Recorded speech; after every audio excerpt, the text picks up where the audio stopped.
ごきげんよう、上川薫です。今回取り上げるのは、プーチン大統領に逮捕状が発行されました。これに関連しての話として、今回は戦争犯罪についての話をしていこうと思います。なお、戦争ルールを持って行おうという考え方それ自体は昔からありましたが、徐々にそのルールが厳格化され、またそれを守りましょうと啓蒙されたのは、やはり近現代になってからのことです。しかし、そのようなルールが定められたからといって、それを全ての国が守るわけではありません。基本的には、守るか守らないかは、その国の良心に任されている面があります。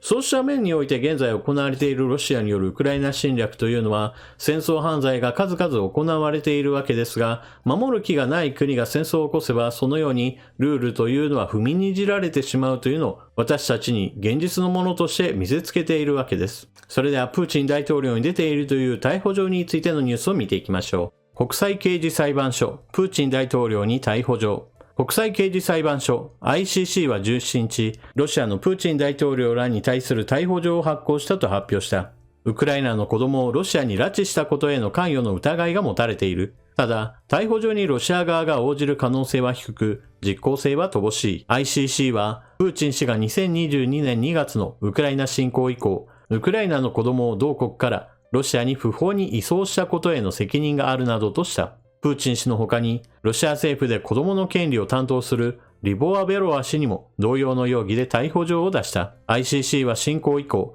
ロシアの戦争犯罪を調査してきた。ただロシアは ICC に参加しておらず、逮捕に応じる見込みはない。ウクライナの大統領府長官はツイッターに、逮捕状発行は始まりに過ぎないと投稿した。ロイター通信によると、ロシア外務省報道官は、法的な観点も含めて、我が国にとって何の意味もないと述べた。記事の中に出てきたのはプーチン大統領と共にリボワ・ベロワ氏という名前があります。この人はロシアにおいて子供の権利担当という肩書きがあるのですが、主にロシア国内においてウクライナから連れてこられた子供たちの養子縁組を進めたり、ロシア式教育を行うことに対しての指示を行っていると言われています。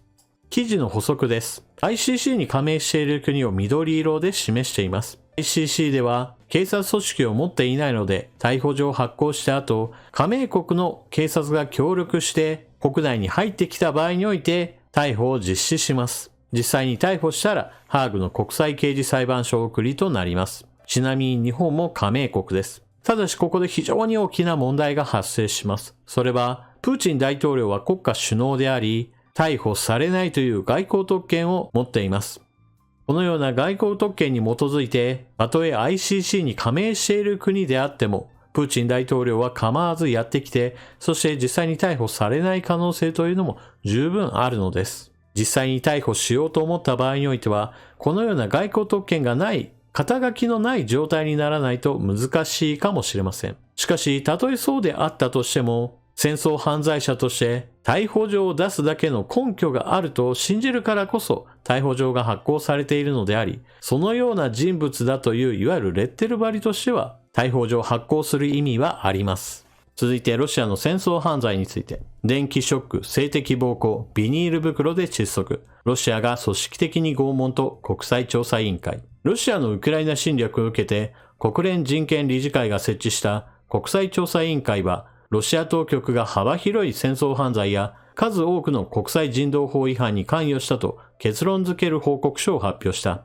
調査委員会は首都キーウ周辺や東部ハルキウ州など広範囲にわたって民間人や捕虜、ウクライナ軍関係者らに対して拷問が行われていたと報告した。電気ショックや殴打、性的暴行、ビニール袋で窒息させるなど手口が類似していることから、ロシア当局が組織的に拷問を行ったと断定した。ロシア軍が昨年10月以降に激化させている発電施設などを標的にした攻撃も組織的で広範囲に及び、人道に対する罪に相当する可能性があると指摘した。ウクライナに対しては、今後の賠償請求に備えて被害者登録の仕組みを作り、透明性を担保した捜査・訴追戦略を定めるよう勧告した。調査委員会のメンバーは、ウクライナの都市や集落計56カ所を訪れ、破壊現場や拷問場所、墓地などを詳しく調べた。拷問や監禁の被害者や目撃者、エストニアやジョージアに逃れた避難民ら595人から計610回の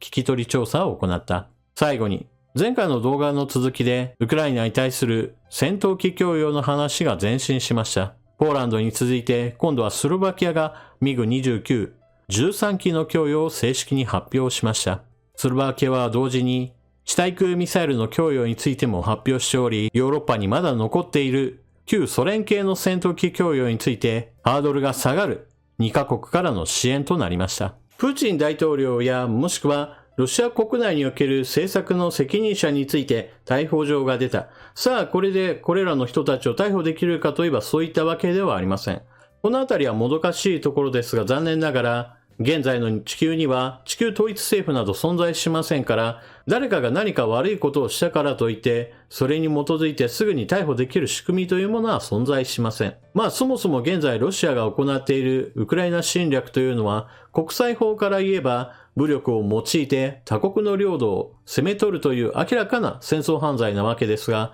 これについても国連は全く機能しません。これもロシアが国連常任理事国であり、何かロシアにとって不利な話が出てくれば全て拒否権を発動して全く国連が機能しないからです。これもまた国連があくまでも第二次世界大戦の戦勝国クラブであるその弊害だと言えるでしょう。そのため昔から国連改革とは言われているのですが、結局のところ国連の常任理事国にしてみれば自分たちの既得権が侵されるのを決して許さないという態度ですから、彼ら自身が常任理事国から自ら降りることもなければ、それらの人たちの権利を奪うという全ての国が同意するような話にはならないのです。ただ、たとえ何か強制的に止める力がなかったとしても、国際犯罪を犯しているとはっきりと断言し、これに対して批判する声を上げ続けることには当然意味があります。それらの行為に対して何も言わないのであれば、それを黙認したと同じとみなされてしまう。そして、誰も批判しないのであれば結局のところ戦争犯罪を繰り返している当事者は全く誰からも文句を言われないのだからやってもいいだろうという態度を取り続け実際にそのような犯罪を繰り返してしまうからです。まず最初の逮捕状の件なのですが、現在ロシア軍はウクライナの占領地域において子供たちを連れ去っているという問題があります。これにはまず第一にそもそも戦場になっているから避難したいとして親と一緒に逃げる人たちもいるのですが、そうではなくて、そもそも孤児であったり、もしくは親についてはもうすでに死んでいる、もしくは殺されたといったような場合において子供たちをロシア側が自分たちの教育キャンプに送り込んだり、もしくはウクライナ領外のロシア本国へ連れ去ってしまうということが頻発しているのです。彼らに対するロシア側の行いというのはまず第一に、ウクライナ人としての自覚を一切消すことを目的としています。例えばウクライナ語については教えないし、あくまでもロシア式の教育を行う。そしてロシアの行っている今の戦争について言っても、いかにロシアが正しくウクライナがどれだけ腐った国かといったことを教育し、年齢がもうすぐ大人だなという人たちに対しては武器についての扱いを教え、もう少ししたら戦場へ連れ出してしまうかもしれません。実際ウクライナにおいてはそのような子供以外の成人男性に対してもロシアに従うんだなというのを確認するためにも彼らを兵士として駆り出すといったことが行われています。親の同意がない状態でのロシア本国への子供の移送ははっきり言えば誘拐ですし、親がいたんだけれどもその親をウクライナ側当局に協力しているからといって拷問したり、もしくは殺害するのであれば当然戦争犯罪の一部です。このような戦争犯罪の一番の問題というのは、日常的に繰り返される戦争犯罪によって個々の事件などについて結局のところ何も誰も咎められることもなく埋もれていってしまうことです。どれだけ多くの人々が拷問され、レイプされ、そして連れ去られていったとしても、それらの犯罪行為を指示した者、実行した者たちが基本的にはロシア側の人物である以上、ロシア政府が協力しない限りこれらの人々を裁くことができないのです。日本国内にはこのような現実に対して戦争が長引いているからこのような事態が発生してしまうんだ。ウクライナに対してさっさと即時停戦を飲み込めといったような和平をすべきだという考え方をしている人たちがいます。最近だとこれに中国政府も似たようなことを言い出していて、それに同調する日本人の人たちもいます。しかし、現時点において例えば和平を結んだとしても、ロシア軍は今の占領地から決して撤退しないでしょう。つまりそれによって彼らは戦争犯罪の証拠などを全て隠蔽しますし、また戦争犯罪に手を染めた人たちを決してロシア国外に出さないでしょう。つまり戦争犯罪者として裁くという機会は永久に失われてしまうのです。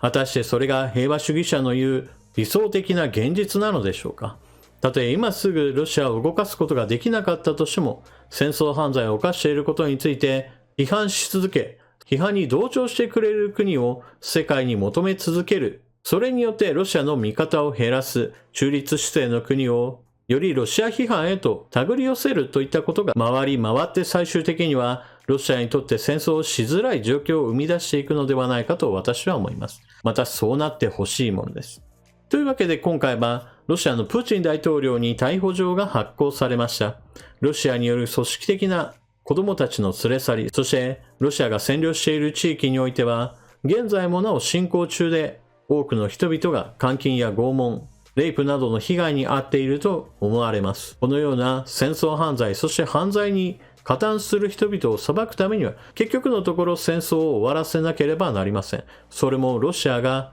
現在の占領地から追い払われるような形でなければなりません。そうしなければ犯罪の証拠は全て隠蔽され、犯罪者たちはロシア政府の庇護のもと何一つ罰されることもなくこのまま生き続けることでしょう。あなたはそれを良い状況だと思うでしょうか。というわけで今回の動画はここまで。最後までご視聴いただきありがとうございました。チャンネル登録していない方はぜひともチャンネル登録していってください。そして動画を見終わったら評価ボタンのクリックとあなたの感想コメントよろしくお願いします。それでは次の動画でまたお目にかかりましょう。またね。